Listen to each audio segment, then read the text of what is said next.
Cool. Okay.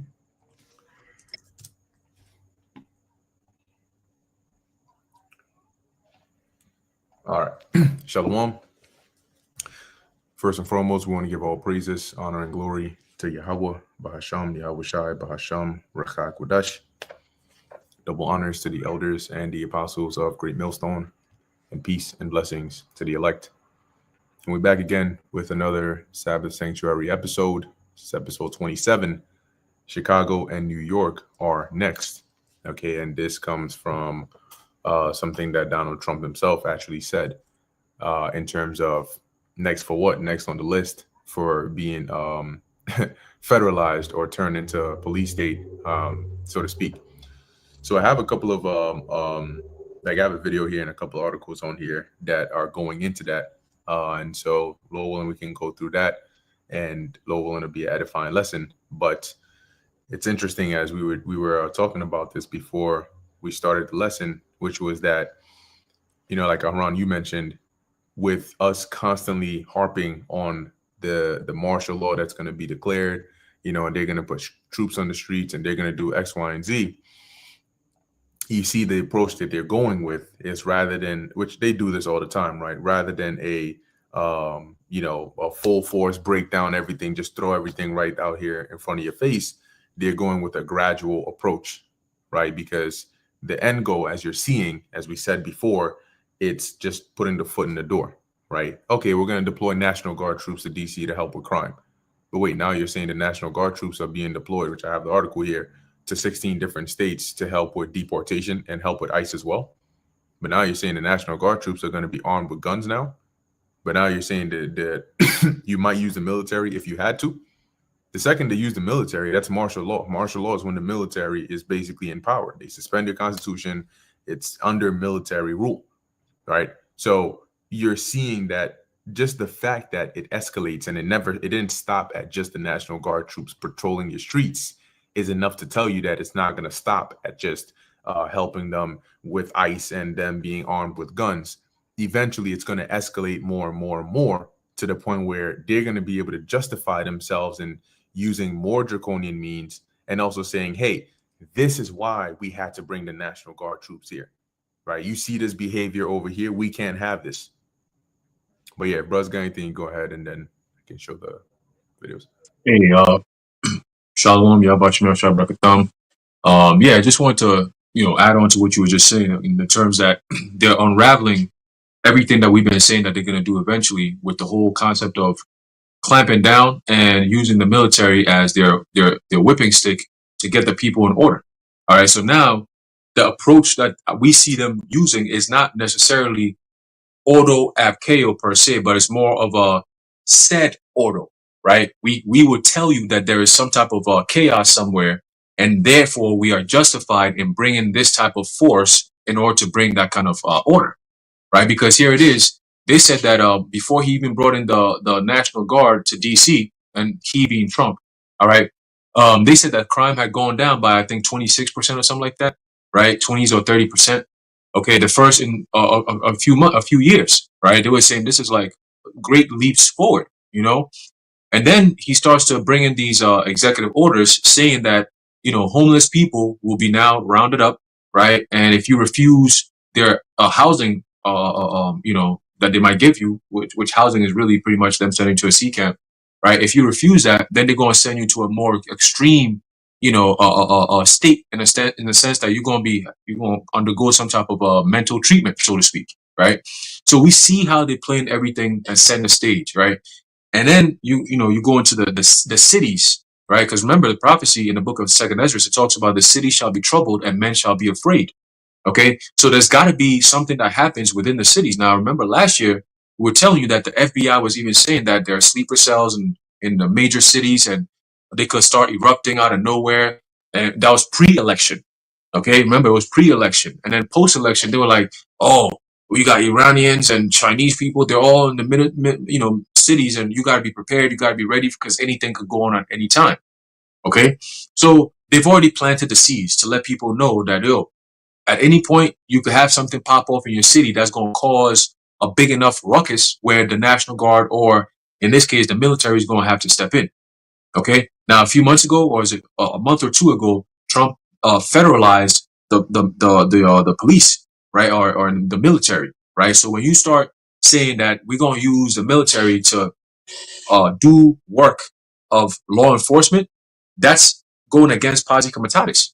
Okay. And once you start going against stuff like that, you're basically going against the Constitution. Okay. You're saying that we're going to use the military to enforce law and order on American soil against who? Against American people. Okay. So you right then and there, you already know he's stepping into the shoes of a dictator. And I remember a few months ago, I did a lesson on Trump, going into how he's starting to exhibit tendencies like Stalin, right, which was a dictator. Okay, he's starting to exhibit tendencies of Hitler. Okay, and when you mention these kind of people's names and you associate them with whoever is the president, you know it's going to be harmful. Okay, you got something. Lord willing, whoever's watching, look up something known as Schindler's List. Okay, Schindler's List. All right, and when you go into that, it shows you how brutal a lot of these dictators were. Okay, in the sense that they will take you out within a moment's notice. All right, and he's starting to build up that rhetoric. Okay, so you start seeing him start using verbiage like vermin and criminals and gang members, and he starts dehumanizing people. He's setting the stage to bring that order or that force against people, man. And who are they coming against? They're coming against you, Jakes. All right. When you start hearing Trump say that, oh, the Smithsonian Museum, we gotta, start shutting it down, and they talking too crazy about slavery and all this. What does that mean? But yet, every year we gotta remember, oh, never forget Holocaust, never forget, never forget. They tell us not to forget that. But when it comes to Jake, he's saying, yeah, we gotta erase that. That is too much. Y'all talk too much about slavery. You know what I'm saying? So he's letting you know who he's targeting, who he's gonna be coming up against. With all these executive orders they've signed, who is going to be at the brunt of all of this, man? It's going to be you, Jakes, according to biblical prophecy. Okay, but let me get this quick precept here because I quoted it, but I want to just read it out.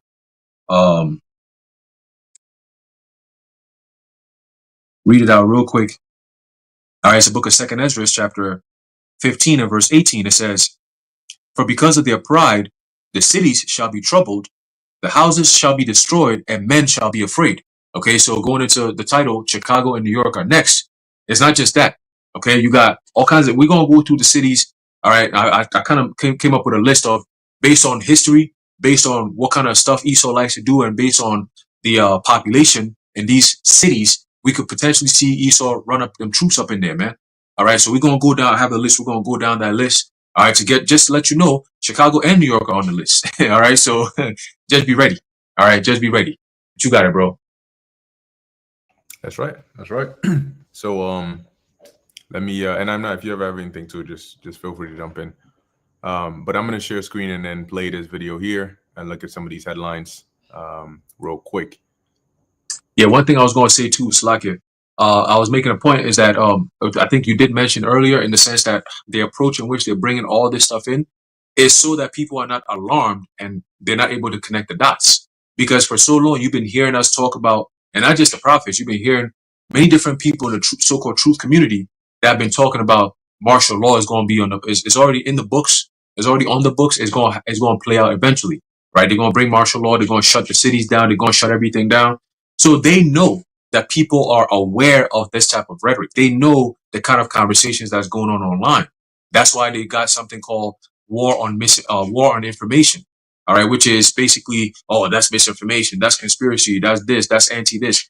That's all a setup, okay? But they know that people are tuning in to this kind of these kinds of videos, which are termed or deemed conspiratorial, okay? And they know that people have been talking about documents on how they're going to be coming on and how they've been doing all these drills and how it's all going to play out on American soil. They know that. So the best thing to do is to not do it exactly how we've been saying they're going to do it, but to do the same thing we say they're going to do, but in a different way, right? So instead of coming in full-fledged, full force and say, martial law, we come in and take over, we could just say, oh, we're just going to go city by city with the excuse of, look at the crime. We're going to come in and put some order and stop the crime immediately. No worries. We just come in there and make it quick. Oh, yeah? But now you're saying that you're going to get them armed? What does that mean? Right? What does that mean? That means you're preparing to go to war against the people. Okay, and with Palantir and all this, we've been saying it. Look at what's going on in Gaza. Everything that's going on over there, they have it's an open concentration camp out in Gaza right now as we speak. And food can't go in. Okay, people are getting starved out. And they say, oh, it's Hamas. Ain't no Hamas, bro. They're doing this to the people over there. Women and children are suffering because of this. Okay, they got this whole, what they call the gospel, Hafsorah, and that's an AI machine. It's an AI killing machine that comes up with its own targets and goes out there and executes these people in the name of what? Oh, we're just trying to take care of the TS groups, Hamas and shit. You see? And Israel is a test ground for what's going to be coming over here to America, Babylon the Great. We've been saying that. They just gave Palantir a $10 billion contract. What do you think that's going to be for the next 10 years? So if we're going to be here for another 10 years, what we going to have to deal with these motherfuckers and the technocrats and all this dumb shit? Nah, bro, you can have that. We don't want that. But you got it, bro. Gone. That's right. So let's take a look here what we got. Share this real quick. All right. You can see. So I'm gonna unmute this and then refresh. Confident. We haven't had to bring in the. See if I can just redo this. Hey, one thing real quick, if you don't mind. Today I was working, right? And what he's saying right now, it was on live TV. And as soon as it came on, I'm trying to hear what the nigga is saying. So I'm putting the volume up and shit. And the lady, the owner of the house comes over. She goes, may I please have the remote? I said, yeah, sure. Boom. I pass the remote to her. She's like, I don't want to hear this fucking guy. And she starts turning the volume down. And I'm like, yo, you know what's crazy? It's the spirit, because just a few months ago, everybody was on Trump's bandwagon. Now, a few months later, you got that. It's a very like sharp tension. Like people are really like, I don't like this guy. I don't care what he has to say. I don't want to even hear what he has to say. Like I'm not dealing with this guy. And that is creating that animosity between people. There's a division there between American people. And also, that's also enabling him to say, you people who are coming against me, I'm going to use you as a target. Okay, so you could see everything. It's like mad different chess pieces being moved all at the same time. And it's happening so quickly, but it's so subtle that it's hard for people to actually pay attention to and be like, oh, wait, talking about this not making sense. You see? So he does this speech. I'm listening. I'm like, oh, here we go. Somebody sees I don't want to hear what he has to say. I'm like, you might want to hear what he has to say because it might come against you. You see? So just playing all these things together, it's like, wow, like, hey, that's why the scripture says, a prudent man foreseeth the evil to come and hideth himself. But the fool passeth on and is what? Is punished. Okay? You're going to see a lot of fools soon. You got it, bro. It's a lot.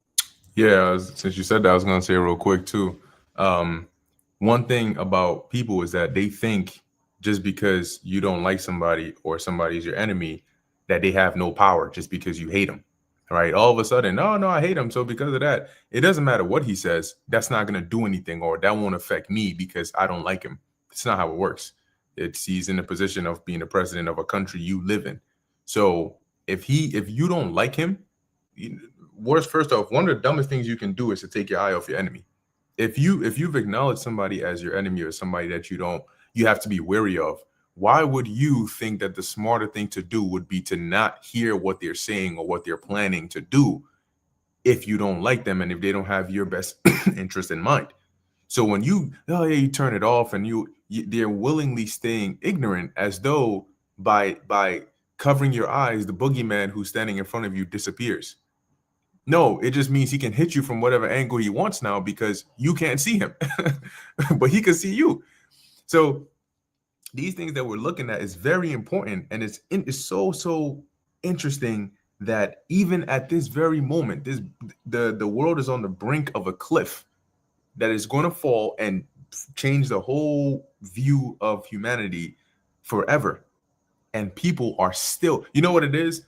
It's like being in the car and going towards the cliff. And then when we were at the point where you were so far from the cliff, they didn't care. They're like, yeah, whatever, we're just chilling. I don't see no cliff.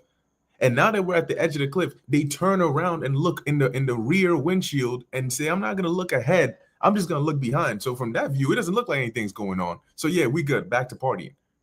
And it's like, yo, bro. So eventually, once he does this, as he's doing it in stages, it's not going to click into their minds. until they're at a club, and all of a sudden you see troops flood up into the club overnight. You outside, and all of a sudden it's people getting arrested, people getting dragged, thrown on the ground. Somebody try to act up, and you hear a gunshot go off, and now everybody's trying to run, scream, and before you know it, that was the last night you were ever allowed to go out to the club. Now there's a curfew. Now you gotta do everything by the books. It's like being in a jail cell the size of a state. And they're telling you, nope, you can't do this. You have to do this. You have to do that. You're hearing those dystopian futuristic things where you hear the loud automated speakers that are telling people, it's repeating a certain message over and over again. And sometimes it's telling you, make sure you go here. Any people who refuse to follow this will be done this, will be done that. Then you might hear an audio of Trump's voice, yeah, we're going to clean it up. We're making America great again. That scene is going to become reality. And you're going to hear that AI voice telling you, anybody who refuses to follow protocol will be this. Remember, 8 p.m. today is the curfew. Anybody caught outside after this time, you will be yada, yada, yada. So go ahead and play this and see what we got going on. Wait, Salakia. I just want to give a quick point.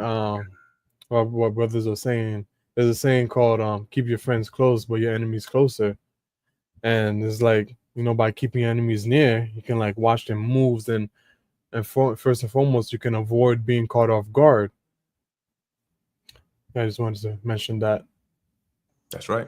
Yeah, one of the first things they teach you in like martial arts is to watch your enemy. They tell you don't never take your eyes off of them, because then you start eating punches and don't feel good.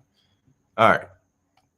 And we haven't had to bring in the regular military, which we're willing to do if we have to. And after we do this, we'll go to another location and we'll make it safe also. We're going to make our country very safe. We're going to make our cities very, very safe. Chicago's a mess. You have an incompetent mayor, grossly incompetent. And the people in Chicago, Mr. Vice President, are screaming for us to come. They're wearing red hats, just like this one, but they're wearing red hats. African-American ladies, beautiful ladies, are saying, please, President Trump, come to Chicago, please. And then we'll help with New York. So you heard what he said, and that he mentioned a couple of things in that clip, which are, one, an example of problem, reaction, solution, and 2, martial law, and 3, once again, an example of problem, reaction, solution. Just years ago, did they not have this whole defund the police, right? The police is too brutal. We need to defund the police. You defund the police, crime goes through the roof. Crime goes through the roof. Now you're begging for law enforcement to come and put order back into the city. So they let it run rampant. They get the people's reaction, and then they say, yes, the solution. Who's going to sit there and say, yes, please bring troops into my city and restrict my freedom? Nobody, unless you're getting mobbed by teens and getting beaten up by gremlins who are, ganging up on you in the streets. Then all of a sudden, yes, please bring the troops over here. But what happens once they accomplish that?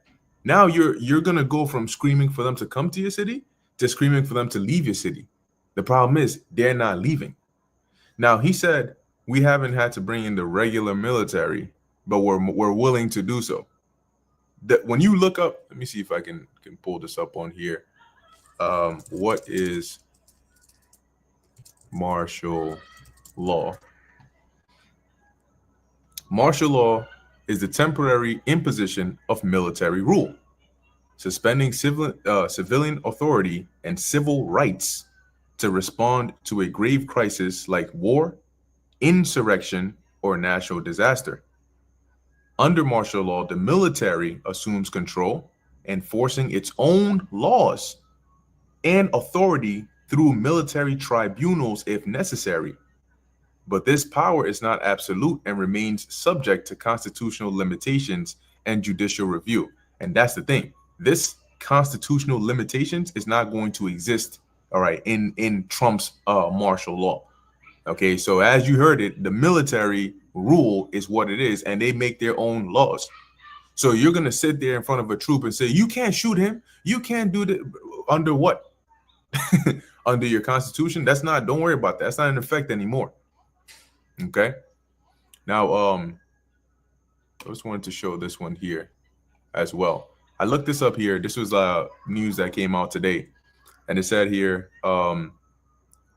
I typed this in the headline in. It says based on reports from May through August 2025, the Trump administration authorized the deployment of over 1,700 National Guard troops from at least 10 Republican-led states to assist with federal immigration and crime crackdown efforts in Washington, D.C.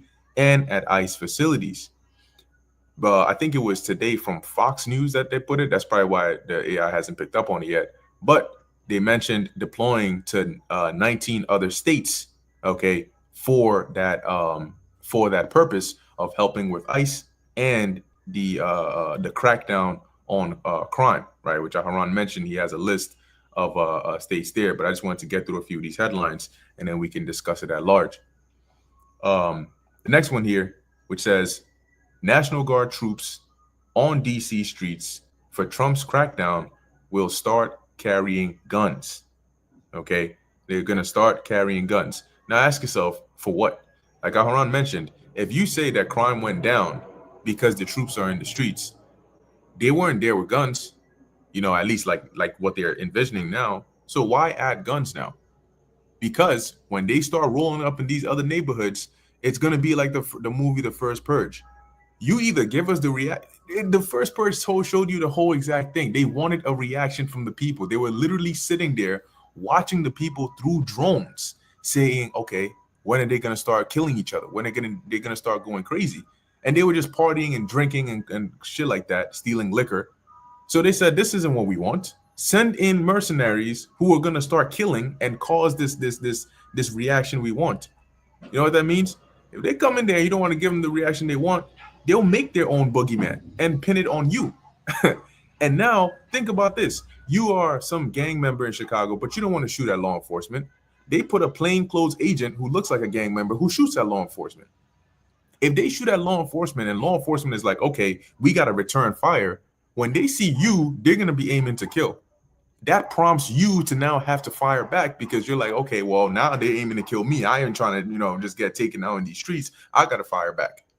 So it's like whether you want to or not, you're going to fall into this trap and you're going to lose. Okay, you're going to lose because this is the process, right, of instituting that police state. Bring them in with a cause and then eventually escalate slowly and slowly and slowly once you're already inside the building. Okay, once you have access into wherever you're trying to get into, at that point, it's what's that?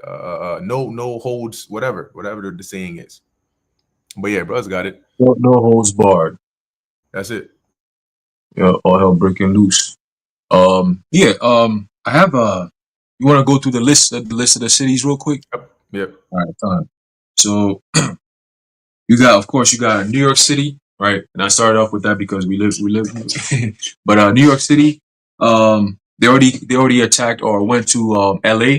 All right, that was like the first step, and they're gonna go back to LA. They're gonna go back to LA, so don't set trip. All right, Chicago, right? They said Chicago. Philly, Philadelphia. Expect your troops to be in Philly as well. All right, they're already in DC, so we're not gonna worry too much about that. Houston, if you're in Houston, just prepare. All right. If you're in Nashville, Tennessee, prepare. If you're in New Orleans, prepare because they already showed you that with Katrina.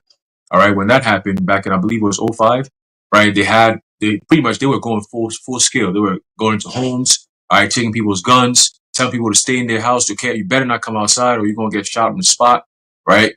Some people were even they came in and took your food, okay, and it was a disaster. All right, and that was all FEMA and them was getting involved in all that. All right, and let's not forget they also have those the FEMA coffins that we were talking about. I recently saw a video of some dude that FEMA contracted to use his land, all right, to store all those coffins and stuff. And he said all of a sudden FEMA was taking those coffins and taking them to different states now. All right, I said, oh, okay, so that's interesting. And the guy was saying that typically those kind of coffins they have like an arch on the top of it. He said these coffins are flat, and he said that's because they're going to be stacking on top of each other. And they could put at least, I think it was like 5 to 8 bodies in one of those coffins. And they could stack a lot of people in there and then just keep on stacking them on top of each other and bury your ass down.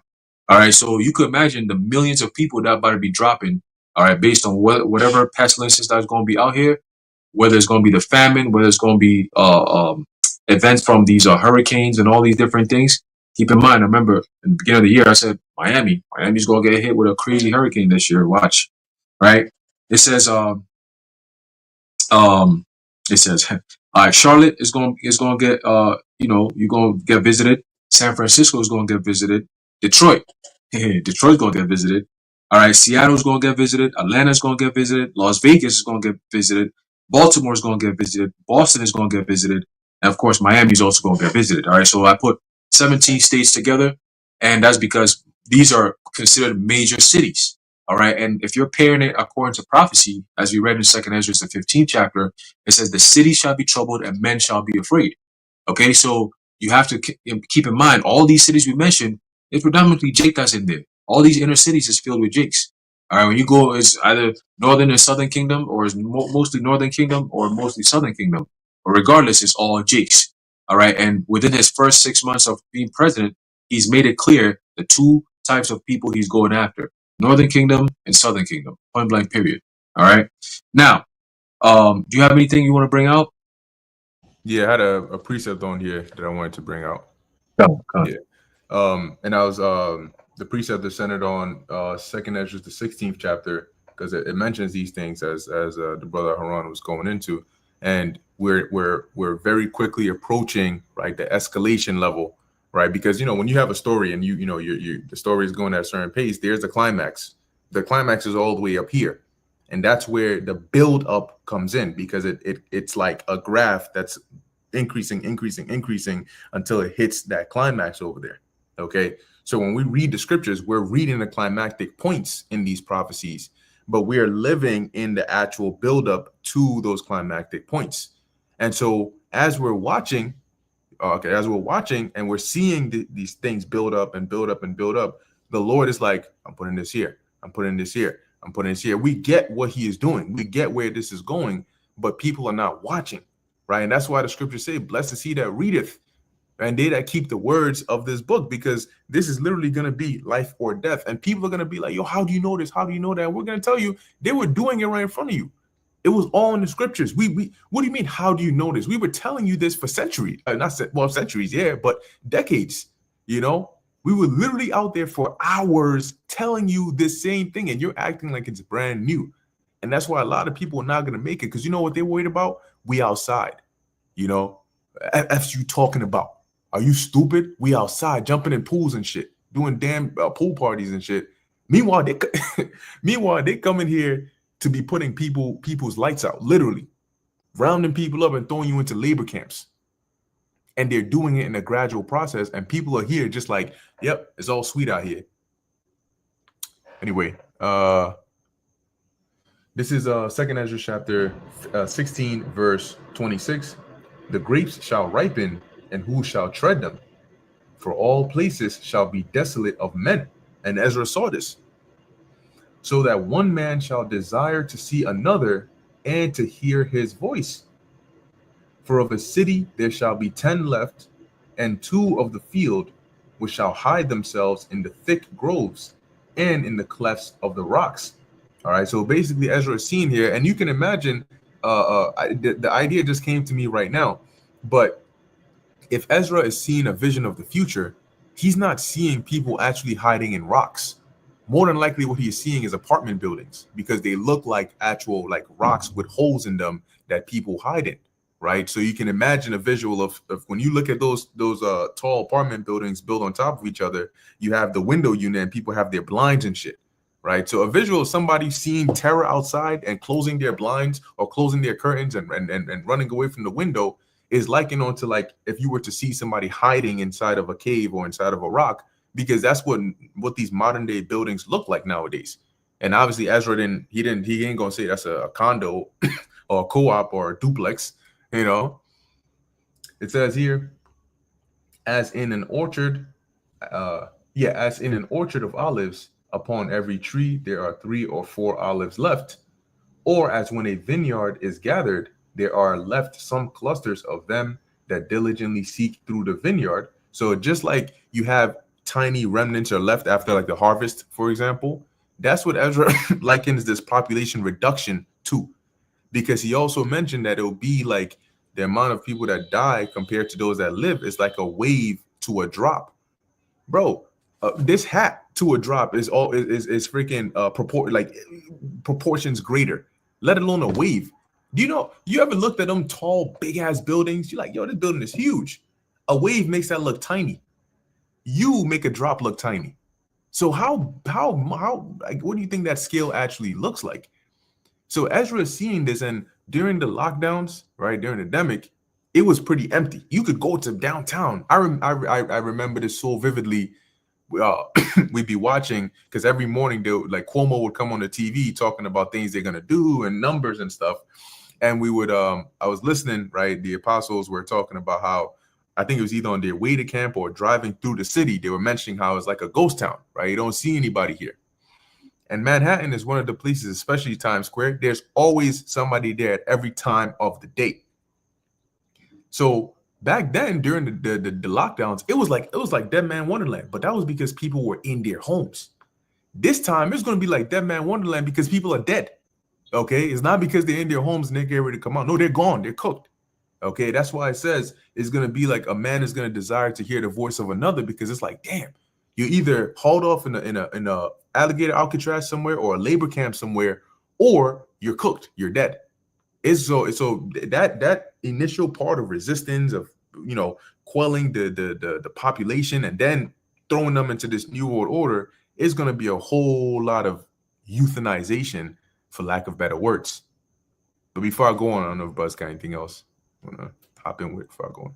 Yeah, just basically the stage being set for chaos, because America is set up in such a way that no matter what happens, people are typically conditioned to believe or to think that there's always going to be help, no matter what, right? Or I just pick up my phone, call 911, and they go, there's somebody somewhere is going to help me, right? I could go through some shit and then set up a GoFundMe page, and somebody's going to help. You know, they always have this security sense in their heads.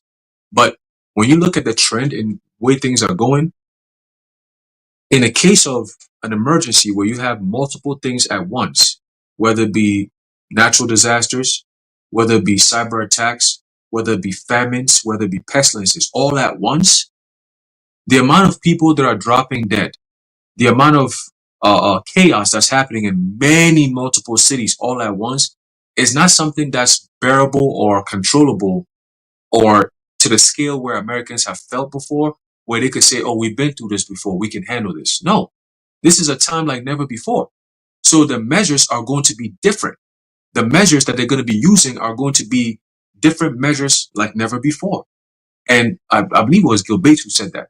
Gil Bates, he said, the measure, yeah, he be killing babies with them jabs, man. He go to Africa, and he said, we take a whole bunch of genetically modified, we shoot it right in the vein. We shoot. I said, hey, this nigga deep.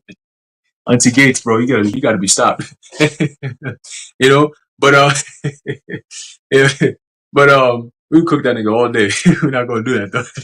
But what you call it? He said it. He said, look, the way the people respond to, he said our response to some of these endemics has to change, right? The measures that we got to use has to change because these are unprecedented. So unprecedented means that we have to come up with measures that pretty much neutralizes, if that's a word, neutralizes, right? These things right in its tracks. You're going to start seeing a lot of these technologies come in because this is all problem reaction solution. This is not organic. All right. We're putting it right there. So, you know, when these things start happening, whether it be Hurricane Erin that goes from a category 1 to a category 5 within 30 minutes, that's not organic, bro. That's them playing with the weather. We've been told you they have technology to do that. So if you want to sit around and say, oh, y'all conspiracy, it's going to be your home that's going to be fucked up, and you're going to be like, nah, this can't be natural, bro. There's got to be something that come with it, right? FEMA going to be coming in there, rounding your ass up. Go back and read the FEMA executive orders. It's already on the books. It's ready to go, okay? The HUDAC, okay? They have huge stakes in what's coming next. Whether it's going to be cancer, right? My Eve was telling me that one of her family members, they just got diagnosed with blood cancer. I said, I told you this a couple of months ago. I said, yo, get ready. The next thing is going to be cancer. Why? Because they're telegraphing it. They're telling us that, oh, they're coming out with a new cancer Vanessa, headed by Oracle's guy, Larry Ellison. Okay. So when they start showing you all these things and you put all the pieces together, the scriptures say a time like never before. Yes, it's going to be a time like never before. Quite indeed. Like for real, for real. Because if the same things is happening, but everywhere in America, all at the same time, if you look at the West Coast, they're going through some shit. East Coast is going through some shit. Freaking Midwest is going through some shit, right? And it's like, yo, we all fighting, we all battling. Some people are battling the elements. The weather's going to be different. This winter might be the craziest ever, right? You got to consider that. There's no food, famines, people getting sick, right? And then you on top of that, you got cyber attacks, you got the financial collapse, right? It's going to be worse than the Great Depression. Okay. And the Great Depression, what happened? People were homeless. Okay. People were literally homeless. They went from, oh, I'm ready to start a family because I got it like that, to the very next year, oh shit, like, damn, what we going to do? How am I going to live? I was a young man that was on my way to doing great things, and now look where I'm at. Right. So these are all things that's going to be happening. And guess what? Homelessness is going to be at an all-time high because it's pretty bad now. Okay. And the economy sucked before people got to the point that they are now. So what's going to happen when this everything we've been saying starts to unravel? It's about to be a wrap, man. You know? So you need to get your shit now while you still can. Okay? Whatever it is that you can, get it and get it now. All right? But your first and foremost thing is making sure that your security, which is in Yahweh Bashim Shai, is tight. All right? Because without that, bro, ain't no preparation you could do that's gonna help you, man. Because yo, we tell you this all the time where you might have prepared. You might have a whole bunch of food at home. You're like, yo, I'm stacked, I'm ready. Yeah, let this thing come. We ready to go. And then you might go outside to go pick up your son from school, and then boom, next thing you know, the bridge that you cross has been broken down. Now what? Now you're stuck like, oh shit, what the fuck? There's no cell signal, no cell, you can't make no calls. You ain't got no GPS to get your ass home. Now you're sitting there like, this, I can't believe this is happening right now. You know, now you're panicking because now you're thinking, okay, where's my wife? Where are my kids? How do I get? This is real life. And a lot of people are not prepared to live life outside of your comfort that you've been given by your smart technologies, man. Once those things are taken and they become your enemy, they're using that to track you. They're using that to, set you up. Remember what was happening in Lebanon? I think it was Lebanon last year or 2 years ago, where the phones was exploding, right? The pagers and shit. Yo, they can do all these things. These are all test runs they do over there to bring over here. Okay? There's a lot of people here, many different types of nations, all here in America, Babylon the Great. So you best believe. Is that the Zaquan? Oh, your camera's there you go. Yeah, Shalom. Yabashim Shalom. Shalom. Shalom. Oh, you know, so man, he glowing over there. I don't know where he at, but he glowing, man. You know what I'm saying? But this is what we've been warning about for all this while, and now it's about to happen. So what do you think is going to happen? It's going to be just like the script, like I've been saying the whole time the stream, a time like never before, a time like never before, a time like never before, because that's what's going to happen. So you need to prepare like a time like never before. Okay? And Americans are not prepared for that. All right? You're going to trust in your government, and it's going to be your same government that's going to turn you down, that's going to turn you in, because it's too many people. It's too much. 911 needs 911. What are we going to do now? Right? We need organs to help those who are in the J land, in the land of J's. Your crisis is their happiness. Your crisis means that they get saved. You know what I'm saying? When you go to Cleveland right now, they got blood donations that be going on over there, and they got Jake that come over there and give blood, the blood plasma. They give that shit for like $20 every time they come in and do that, all just so they can go back and do some more drugs. They're broke. The only way they can make it happen is by giving up the little that they have, which is their physical self. It's not, oh, I'm just gonna work a few hours. No, that's not gonna cut it no more. Now you got to give up your own self in order to what? To live. That's how bad things are about to be. Okay. Before the MOTV comes out, you gonna be like, yo, those men were right. They said this was gonna happen. I can't believe it though. All my money that I've been saving up, I thought my bank account was gonna be stacked. We're gonna be good. I've been saving up with Bitcoin. I thought it was gonna be. No, it was all a scam. It was all a setup. It was all a setup, man. And now pull the rug underneath your feet, and now here you are. Okay, but you got it, bro. I guess get some more sins, Zaquan. Yeah. I don't got much time. So I gotta jump in real quick. But just going on, just on the topic, I had this quick scripture, Second Ezra chapter 8, verse 50. It says, "For many great miseries shall be done to them that in the latter time shall dwell in the world, because they have walked in great pride." Right. And, as we're seeing, man, hey, Trump, through the spirit, starting with the elders and apostles and just the vibration, that the Lord has put out there. And all of the prophets are saying the same thing. Like, we truly do believe that this is the guy that is going to bring in World War III, that's going to bring in Jacob's trouble, that's going to bring in all of these end time prophecies, right? Because it has to be somebody, right? It has to be somebody that is going to do these things. We already know that we're in the last days.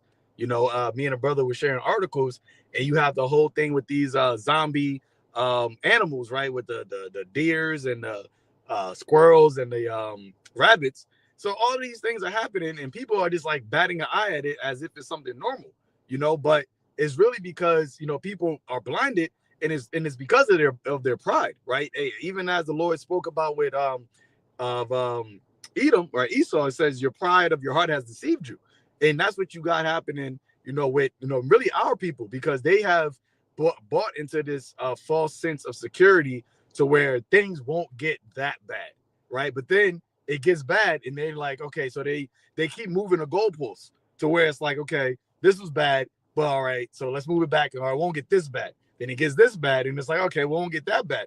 It's just like, all right, what point are you going to realize that what they're doing isn't stopping? I don't know if y'all had mentioned it, but not only did Trump mention that he's going to bring, the same type of energy to DC and Chicago, but he already told the National Guard in DC that they can now carry, weapons. So why are they doing that?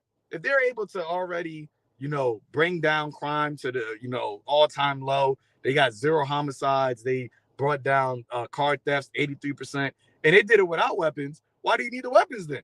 You're already boasting in the fact that what you're doing is working, but it goes to show you that what the actual intentions are is far beyond than what you're just seeing, right? It's far beyond than them just patrolling the streets and just showing a sense of force. No, they're going to actually physically do it. They're going to actually put Jacob in a troublesome position.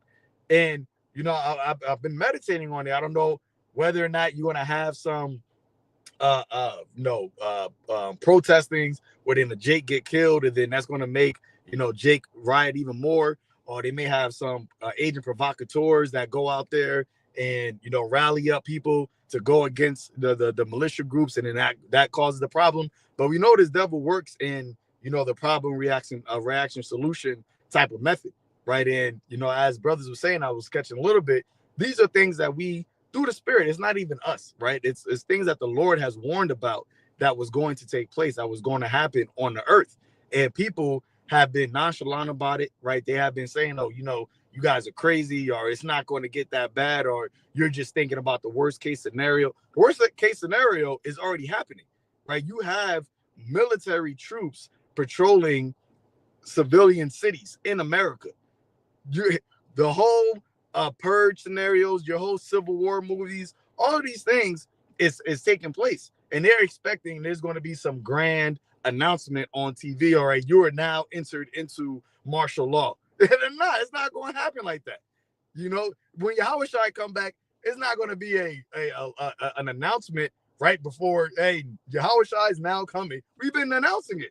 We've been telling you, but because of really their unbelief, right, and their pride, they don't, and who it's coming from, they don't want to take heed to it. But that's how the Lord does it, right? He said that he didn't call many noble or many wise men, right? He didn't call great men of the world to tell you these things. He called the lowly, right, the humble, the ones that were insignificant, because it is through them that the ones that are of the elect are going to hear the Lord's voice. It's not going to be paying attention to who's saying it, but it's what is being said.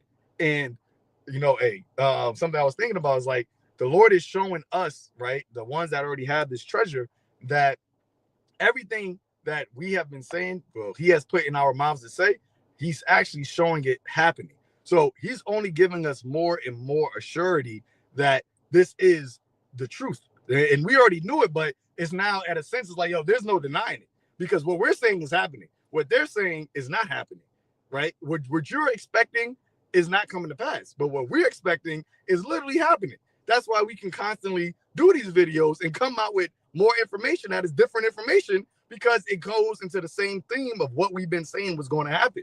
So at what point are you going to realize it? It's going to be when it's too late, right? When your calamity comes in like a whirlwind, when your destruction hits you, that's when you're going to realize it. That's when you're going to seek the Lord. Hosea says, in your affliction, you're going to seek him early. But how is the affliction going to happen? Well, you're seeing it take place right now. You know, we always talk about 2nd Ezra 15 and 16, the effects that Ezra sees, where you're seeing the cause of it. You're seeing why it's happening. Well, Shalaki, you're seeing you said that way. You're seeing the cause of the effects that Ezra's seeing taking place. I think that's in Ezekiel 12, right? Let me get that and I'll pass it back real quick. You know, I just had to get my spiritual rocks off real quick. Let me 2nd Ezra, Salaki, not 2nd Ezra, Ezekiel. Let's bear with me. Ezekiel chapter 12. Hey, and you know what?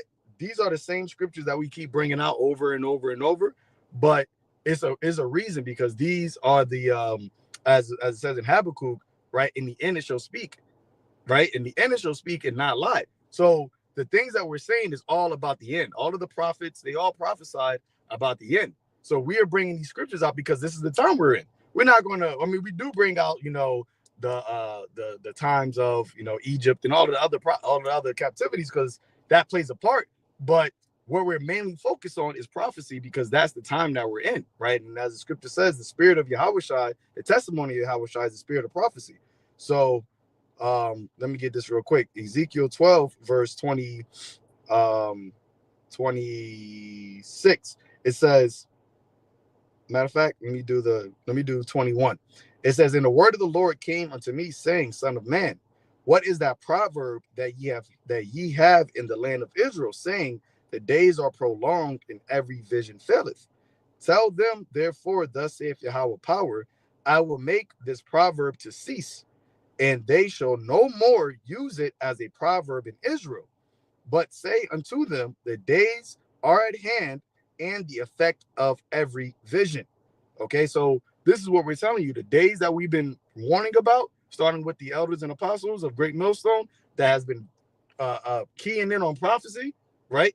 Those days that you were scoffing about 5, 10, 15, 20, 40 years ago, they're at hand right now. And you can no longer actually scoff at it anymore. You can no longer say those are prolonged days, because now you're seeing people that are actively trying to go up against it, right?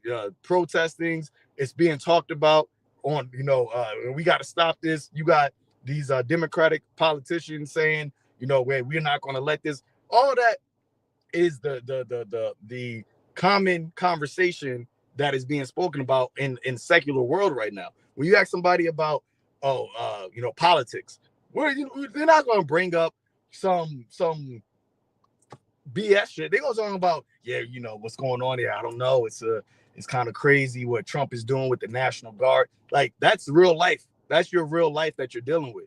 And it's only going to get worse, because what the Lord is doing is showing that the attention, the Egyptian against Egyptian, all of the things that Yahweh said was going to happen, those things are about to be live and direct in your face. And even our faces, when we see it, it's going to be like, oh, like we're going to know, like, yo, the Lord, you know, said this, but it's not going to be something that we can say that, yeah, we've seen it happen like this, because we ain't never see it. We ain't never seen bodies just laid out on the streets, right? We ain't never hear, you know, people just getting their houses ransacked and all those things. But the Lord said what their wisdom and knowledge is going to make us stable in that time, because we know that it's the Lord that is doing it, right? And it's the Lord's judgment.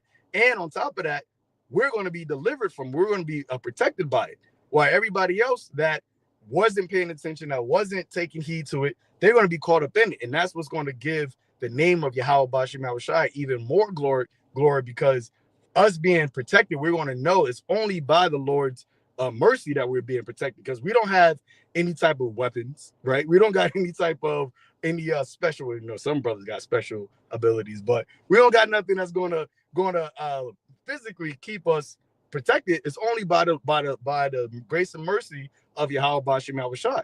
You know, and that is what's going to make us shine in that day, you know, as being the Lord's people, right? The Lord's chosen, rather, as it says in 2nd Ezra 16. Then they shall know who am I chosen. You know, but yeah, you know, you got it. You got it. God, I think you had a little bit more on your Ezekiel 12, or was that the point you were making? You got to finish it up. I didn't want to keep going. I was rambling. I didn't want to keep going. I didn't want to keep going. No, you got to. So let me, you know, I can keep going. I can keep going. You know, I can talk. But let me get this here. It says, verse 25.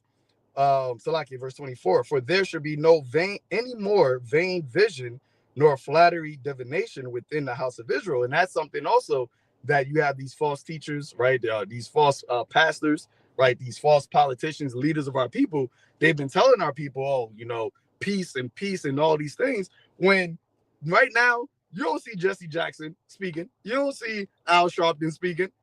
This is the time when you would need them, right? Like, they're coming in Jake neighborhoods. Where you at? Why are you not out there being with Nah? Because you was always down with them, right? You got paid, you had the bag, right? You got your constellation in this world. So that main vision, that's not going to really do nothing for nobody, because Jesse Jackson or Al Sharpton telling people we will overcome. You think Trump and the National Guard going to listen to what they said? If you even try to gather, they're going to quell that. They're going to stop that. You don't get a chance to go out there and protest. You don't get a chance to stand up and hands up, don't.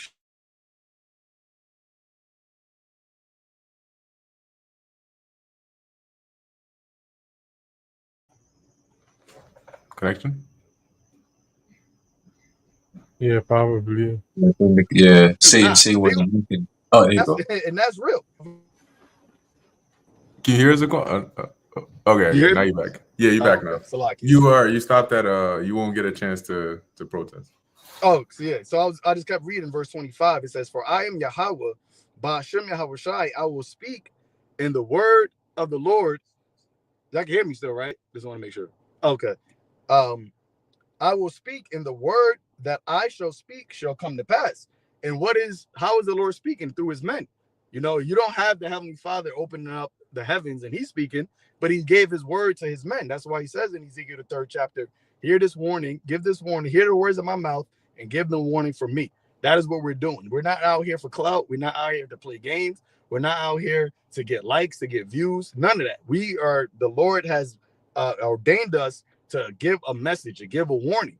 And we're deadly serious about this, because a warning is deadly serious. This is not a joke, right? Yeah, we may laughing, hee, whatever, but now what we're actually talking about is a life and death situation. And if you don't take heed, then you're going to feel, as it says in Proverbs, all they that hate me love death. What we're speaking is wisdom. So if you hate the wisdom that we're speaking, then that means that you love death, and that's what you're going to find. That's exactly what you're going to get, because you didn't want to take heed to the word of the Lord. It says, I shall speak shall come to pass, and it shall no more be prolonged. For in your days, O rebellious house, will I say the word and will perform it, saith the Lord. All right. So the Lord, just like how Yahweh Shai said, that this generation shall not pass to all be fulfilled. Well, in the same generation, the same time where the prophets were out giving a warning is the same time that you're going to see what we have been warning about. And the only ones, you know, that are going to be delivered from it are the ones that took heed to it, that repented, right? That hearkened unto the voice of the Lord. But the rest of our people, as it says in Jeremiah, for such are for death, such are for the sword to the sword. And there's nothing we can do about it. There's no pity. There's no, oh, please, Lord, stop. Nah, this is a part of the process in order for us to get to the kingdom. And if you got to be that collateral damage, there's a scripture in Proverbs, I'll find it, I'll let y'all speak, where it says that basically the wicked shall be a ransom for the righteous. And that's what y'all are. That's what the ones that don't want to take heed, you are a ransom for the righteous to get to the kingdom. But you got it. Yeah, I just wanted to say real quick, Zaquan, what you were saying is on point, because it's all spiritual too, how the Lord put a spirit on the elder Menach Zagba to be going into these videos addressing a lot of these jakes that are just outright just coming against the truth, coming against the words of the Yahweh Bashim Yahweh Shai. And they verbalize it like, oh, why I left the Hebrew Israelites, or why I'm not part of this, or this is a cult. Or there's always some dumbass shit that they got to say. And these are the same very people that are going to be doing videos talking about, oh, the Hebrew Israelites were right, because ultimately, as it's written in Galatians, the 6th chapter, that the Heavenly Father is not mocked. All right. So whatever you sow, that's what you're going to reap. So you coming up here sowing all this madness, you're going to reap madness. As it's written in Proverbs, the 1st chapter, he said, what? You're going to eat of the fruit of your own way, right? You're going to reap of what you are sowing. All right. So if you sow to the corruption, you're going to reap corruption. That's what these people are sowing to. All right. They, like, I don't know what you believe in that's so superior to the power that we talking about that you're going to come against that power. I don't understand that shit. I really don't. You know what I'm saying? It's very fascinating to me, but you know what? Ultimately, you have, if the Heavenly Father himself says, why should ye be stricken any more? Ye shall revolt more and more. What can we say that's going to be so like, oh man, no, the Heavenly Father already said it. You know what I'm saying? Hey, shalom, bro. Y'all about you know, brakatah, right?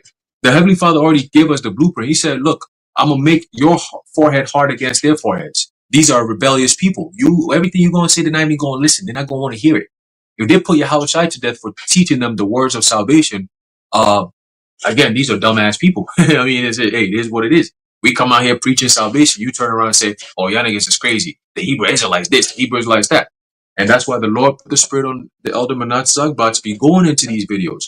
And he got the spirit to stomach it. I can't even watch half the videos. I'll be watching, I'll be going crazy. Like, boy, if I was next to this motherfucker, shit, you know, it's that heat, you know, the Matthias heat, you know, but this is what the Lord has given us. And he said in the last days, this wasn't happening 5-10 years ago, but why is it happening all of a sudden now, right before all this stuff plays out? The sword that's being sharpened and is being furbished and to be given into the hand of the slayer, we're seeing who they're going to be going after. Ezekiel, the 9th chapter, the fourth verse on down. It tells you who they're going to be going, who the Lord is going to be sending to go after. So he's just letting them show themselves. So it's going to be easy target practice at this point. All right. But I got a quick precept and then I'm going to pass it. All right. This is the book of Ecclesiastes chapter 9 and verse 12. It says, for man also knoweth not his time, as the fishes that are taken in an evil net, and as the birds that are caught in the snare, so are the sons of men snared in an evil time when it falleth suddenly upon them. All right. And that concept of sudden destruction coming upon you is a big theme in the scriptures. All right. It's not something that's just, oh, you know what, I've been prepared. No. It happens automatic, boom, just like that. Now you just got to deal with it. Right. The Apostle Paul talked about when they shall say peace and safety, and sudden destruction cometh upon them, as a woman that travaileth, and they shall not what? Escape. Right. So the sudden fall is basically a calamity that happens on top of each other unexpectedly. All right. The scriptures tells you in the book of Amos that what it's going to be like a man fleeth from a lion, and a bear met him. And then as he's walking in the house, you know, passing his hands on the wall because it's so dark, he can't, boom, a snake bit him. You know, in other words, from left to right, right to left, anywhere you turn for some form of reprieve is going to be more hell. So it's like, it's a sacrifice. Do I face a lion or do I face a bear or do I face a snake? Which one is it? Either or, I'm going to die, but how am I going to die? That's the question now, right? And that's the punishment that's coming for you wicked ass niggas, man. You don't want to listen to the words of direction for salvation. You work your way into the snares of the devil, man, and he's waiting for you. He's waiting for you.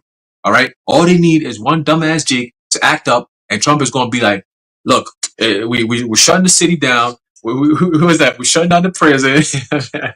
We're taking over the prison." You know, and he goes straight up call you niggas monkeys, man. These crazy monkeys need to be stopped. He'd be chained up, stopped, beat down, stomped out, right? And that's when we're going to be seeing a lot of these prophecies be fulfilled.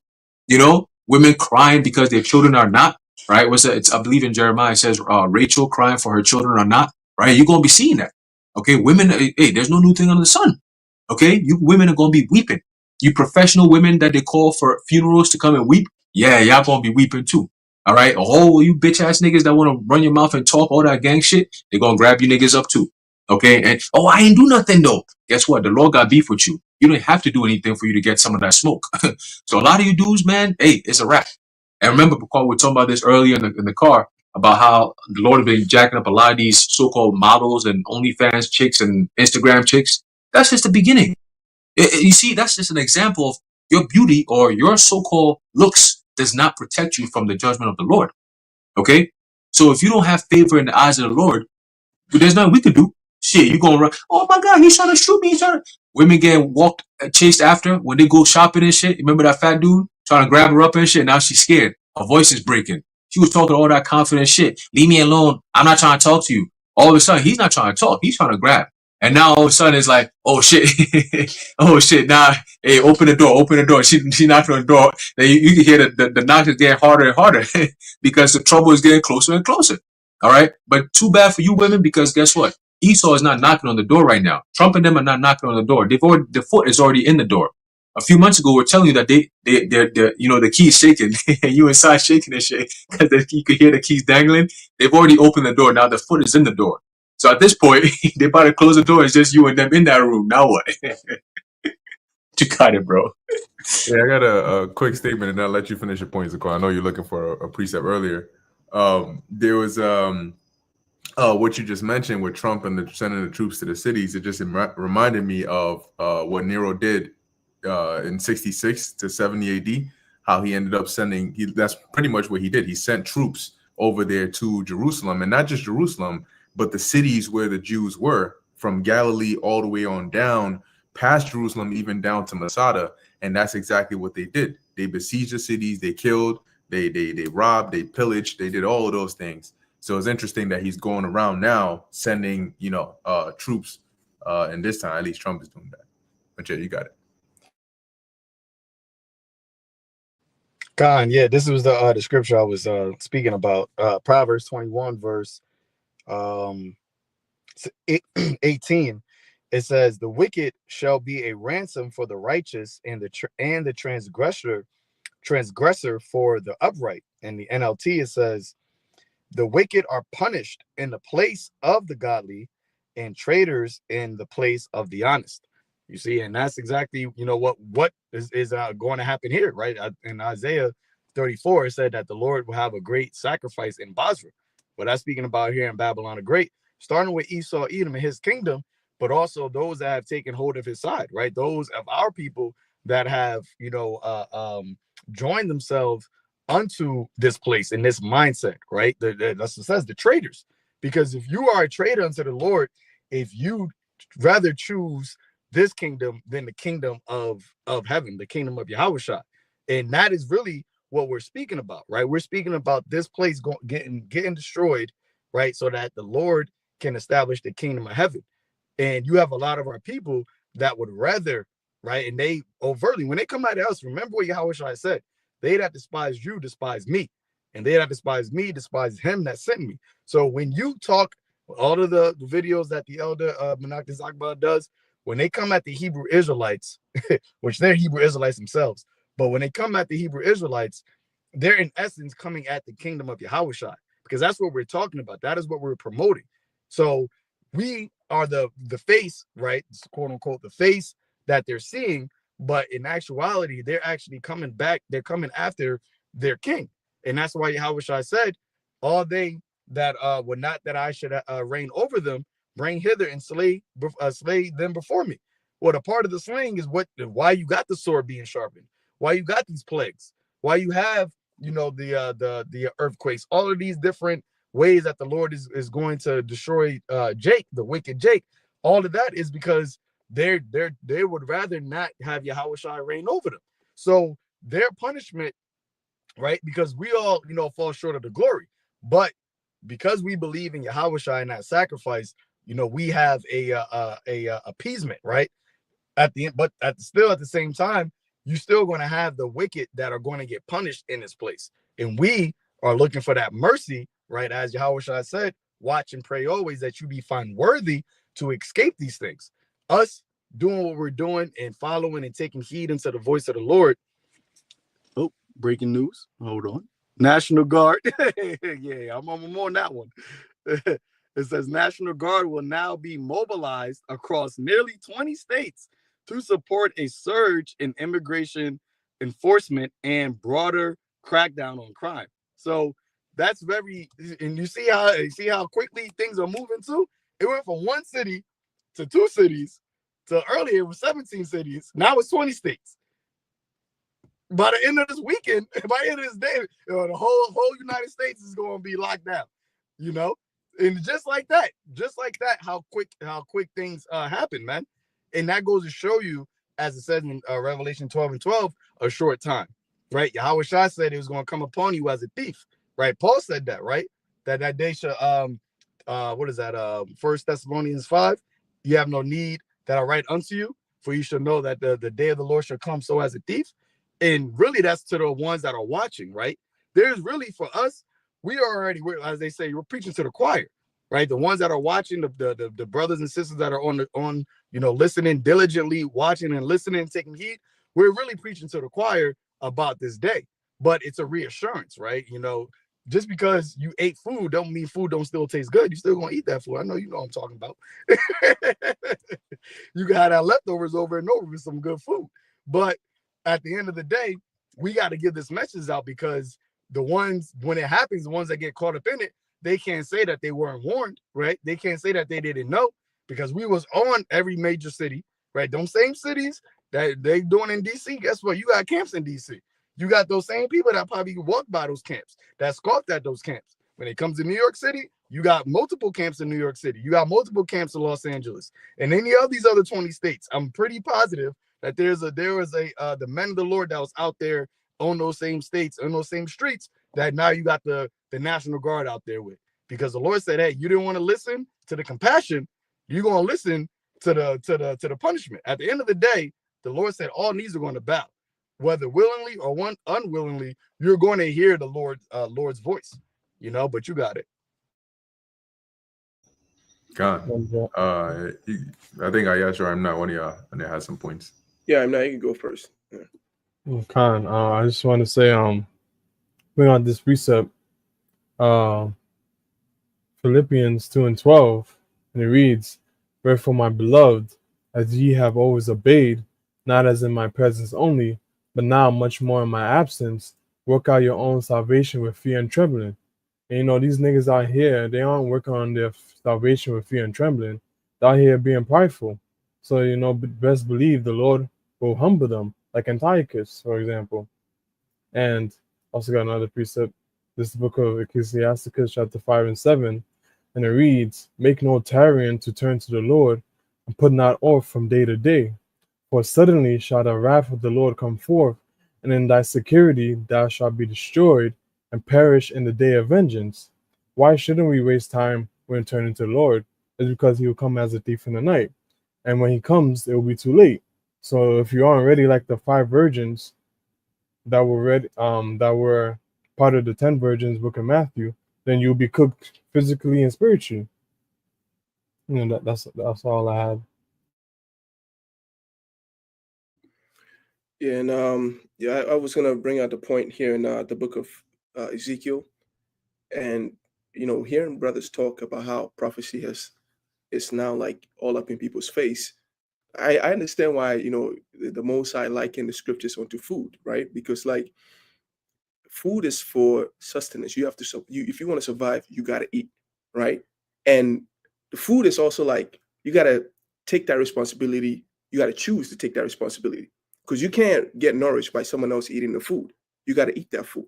So it's like medicine. You do it for your own good. It has to be deliberate, right? It's for nourishment. It's like a repetition. Like you got to keep chewing it, 1 bite, 2 bite. Got to keep doing it, and through the Spirit, I see why the Lord is doing all these things. Like because, and even when it gets into your stomach, it has to digest. Once you've learned, and once you've gone through the process of doing the same thing over and over, reading the scriptures, breaking it down, verse by verse, here a little, there a little, right? Doing all these things, what happens? What now? You got to digest in your mind. That's what the scripture talks about. A wise man shall be occupying in prophecy, right? Even when he's not reading, when he goes out into his daily routine, all he's doing is thinking upon the Lord. He's allowing the food to digest in him. And the more the food digests, the more nourished he becomes. Now that nourishment is what? That nourishment is it's confidence, right? And it's also you being good, like you being accepted into the safe haven of Yahweh Bashem Yahushai. Because when these time comes, like the brothers are saying, people are acting like they're afraid, right? And they're acting like they were never won. But in fact, what was going on was that the Lord had been working from the very moment he put the apostles on the scene. Things had been rolling, and prophecy had been coming to pass, but they just weren't eating the food. They weren't consistent. So now the hunger is setting in. They're feeling their stomach growling. They're trying to figure out, what was going on, what was happening. Well, you were supposed to take these steps from the very beginning, but you got people out there that like the scripture even talks about pride is hated of both man and God. And now they are learning that lesson right now. Now they have man hating them, Esau, and they have the Most High hating them also. That's why when the Lord sent Ezekiel onto these people, he said, oh, these people, they're fucking scorpions. They're thorns and briars. I'm sending you in there. I know how they are. I hate them too, but I'm sending you there for you to talk to them. I'm sending you there for you to talk to them because what? Because I want to justify the things that I'm bringing upon them. These people have made themselves enemies with Yahweh Shemi Shai. That's why Yahweh had to purposely make that point that if you are of the descendant of Abraham, Isaac, and Jacob, you will be at one with the doctrine of Yahweh Shemi Shai. They have not proven themselves to be children of the promise, even though they are the children of the promise and they're going to receive it, but they must go through it, what? Through death by pain. While they have liberty, what do? They squander that, you know?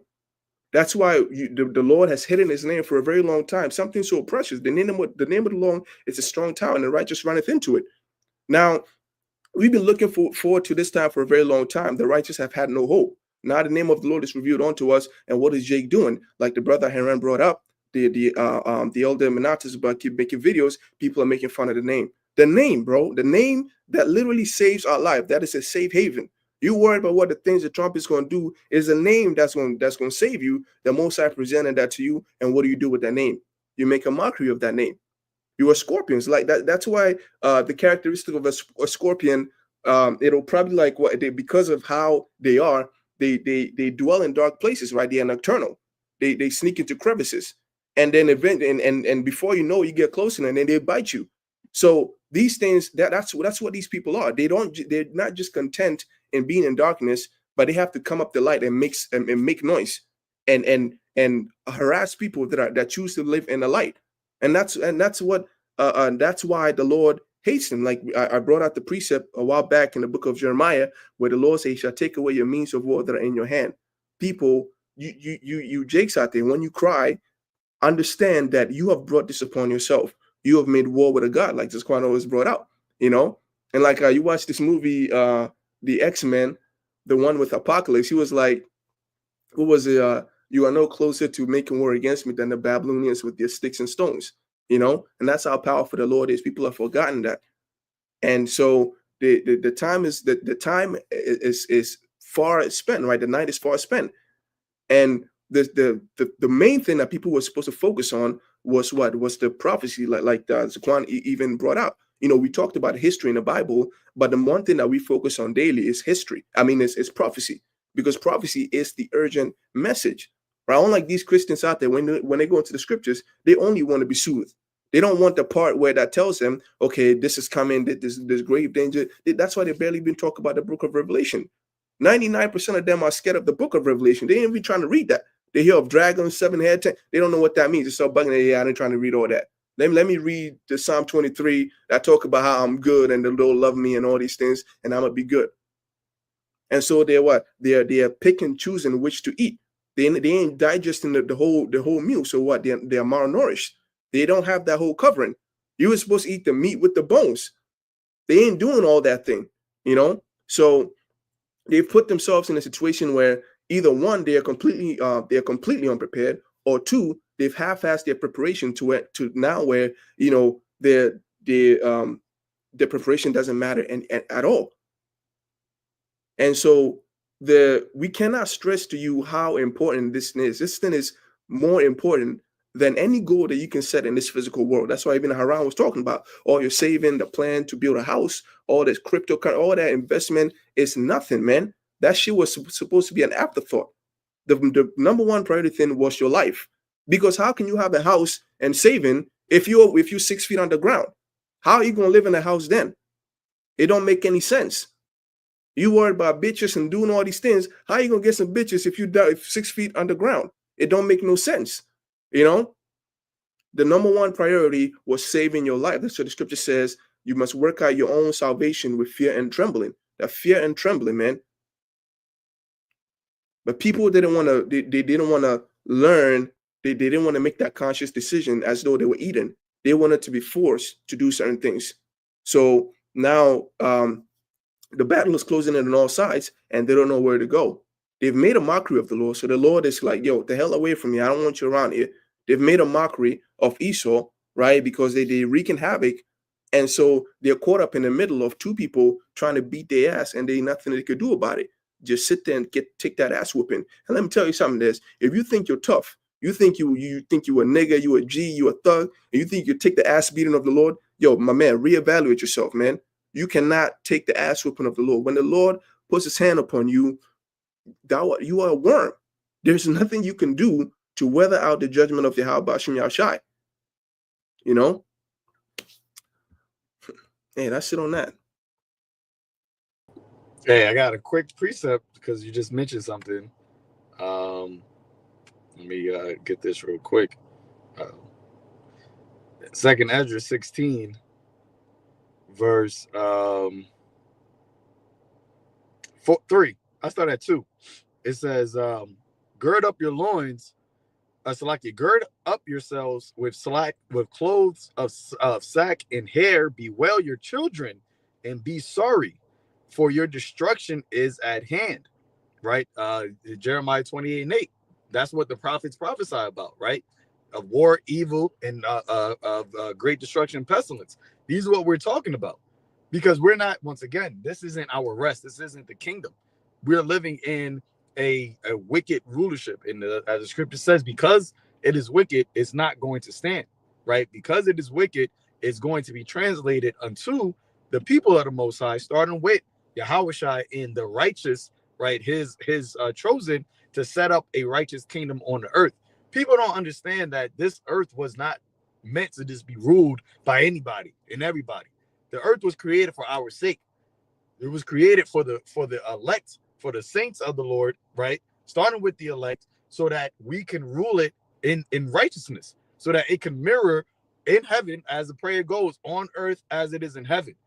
And there's only certain minds that are geared toward that their whole mind frame is for righteousness to dwell on the earth. See? So it says, a sword is sent unto you, and who may turn it back? A fire is sent among you, and who may quench it? Plagues are sent unto you, and what is he that may drive them away? Right? I'm going to jump to verse 8. The mighty Lord sendeth the plagues, and who is he that can drive them away? So these plagues, what Esau is doing, the mindset, nothing is going to stop the mind or stop what Trump is doing, because it is geared, it is orchestrated by the Heavenly Father. Proverbs the 21st chapter, the heart of the king is in the hand of the Lord. And we the hopeful elect, the ones that have been signing, crying, the ones that have been using his name, we've been praying, begging for these days to happen. They're praying like, Baba Kashash, Shalak, Rayem, Nashi, Body, every day. This is what we're praying for. So once the Lord, as it says in the 2nd Ezra 15th chapter, the blood of the innocent is crying unto me. This is something that you got men all across the world, different languages, but it's always in the same Hebrew, right? We might pray in different languages, but when it comes to the name, we're praying in that Hebrew, in that ancient pure language. So the word, so the voice that we're crying out to the Lord, that name is piercing through the clouds. So the Lord is hearing this. And he's not going to just allow us just to be out here and just get trodden down and just grow old and die here. Then that's just it. You see what Esau is doing with this AI. We couldn't come back in 3 or 4 generations. In 3 or 4 generations from now, it'll be over. It'll be done. Everybody be chipped. So even if we did have the spirit of prophecy, we'll be chipped already. It'll be over.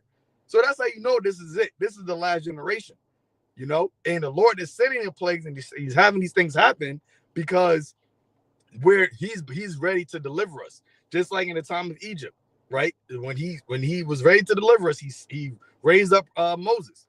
Well, now we're talking about being delivered out of this Egypt, and we're talking about Yahushua coming. And Yahushua told us of the signs of his return, and these are the things that we're seeing. So it's not going away.